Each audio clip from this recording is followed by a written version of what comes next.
In this speech, there were three elements, and we're going to play you three sound bites, all right? The first element was our evacuation from Afghanistan was a tremendous success. Roll the tape. The extraordinary success of this mission was due to the incredible skill, bravery, and selfless courage of the United States military and our diplomats and intelligence professionals. For weeks, they risked their lives to get American citizens, Afghans who helped us, citizens of our allies and partners and others on board planes and out of the country. And they did it facing a crush of enormous crowds seeking to leave the country. And they did it knowing ISIS-K terrorists, sworn enemies of the Taliban, were lurking in the midst of those crowds. So this was an extraordinary success, according to President Biden, because of all the things that he just told you. Well, who caused those things? Who caused the ISIS-K? That was you, Mr. President, because you abandoned Bagram and they, Taliban, let all the ISIS out of jail. That's you.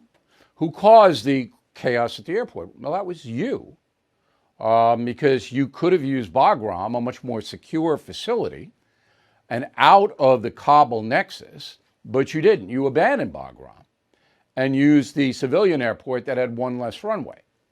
So all of the things that he says are rather deceiving because the Biden administration caused all of the chaos at the end. They didn't have to do it that way. And this will nail down my point. Do you believe that in the years to come, any military evacuation course taught at West Point will use Afghanistan as the model? Do you? It was a screw up. It was not an extraordinary success. Second bite is the blame game. So the president blamed the Afghan army for folding and the Afghan government malfeasance and corruption. Blamed them. But he also blamed Donald Trump. Go.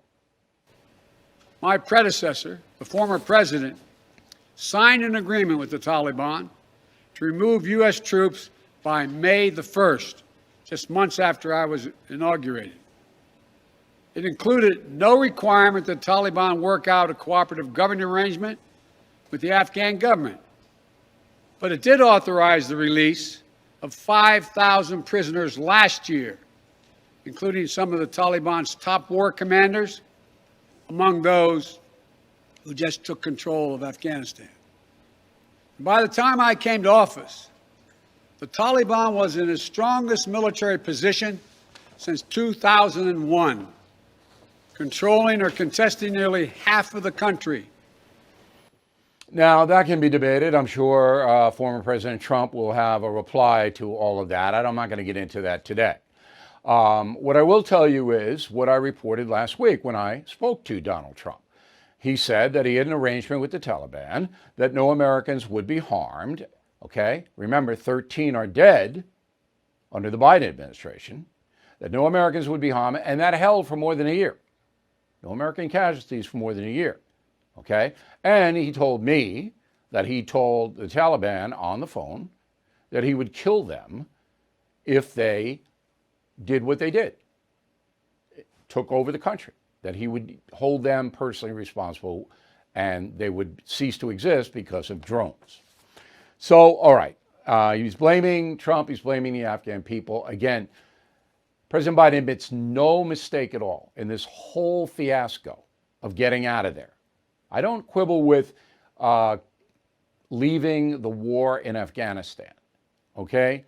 But as you'll hear coming up with Senator Joseph Lieberman, the war in Afghanistan was over months ago, and it's an interesting point.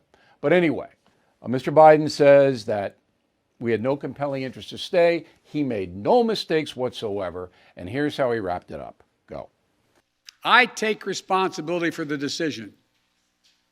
Now some say we should have started mass evacuation sooner. And couldn't this have been done in a more orderly manner? I respectfully disagree. Okay, so there you have it. President did everything perfectly. All right. His own words were extraordinary success. You have eyes. I have eyes. All right. We know what we saw and what we will continue to see. There were options. Everyone knows that Bagram could have been kept, that a residual force of U.S. people and our allies could have been kept in Afghanistan. Those are options. Mr. Biden didn't want to do it. No compelling interest to do it, he said. So I think this is a fairly clear situation. You heard what the president said, and I reported it fairly. I'm not cheap-shotting him. I'm not deriding him. I disagree with him, but he had his say. He did nothing, zero. He and his administration made no mistakes in this evacuation whatsoever. They had an extraordinary success. Hey, I'm sure you've noticed that everything is getting more expensive, and with all this printing money and spending by the progressives, I'm concerned the dollar's end could be near. If the government continues this way, the dollar could freefall and lose its coveted role as the world's reserve currency. That's why there's never been a more important time to consider gold and silver to protect you and your family. And American Hartford Gold is the only company I'm happy to put my name behind. I have done business with them myself. It just takes a quick phone call, and they'll have physical gold and silver delivered right to your door or put inside your IRA. Plus, tell them Bill O'Reilly sent you, and they'll give you up to $2,500 of free silver on your first order. So please don't wait. Call 866-501-5201, 866-501-5201, or text BILL to 65532. Again, 866-501-5201, or text BILL to 65532. Bill O'Reilly here. Thank you for watching this video, and make sure you subscribe to the First TV YouTube page. Just hit the big red subscribe button below, and you'll get clips and highlights of my program, The No Spin News, every single day. We'll see you soon.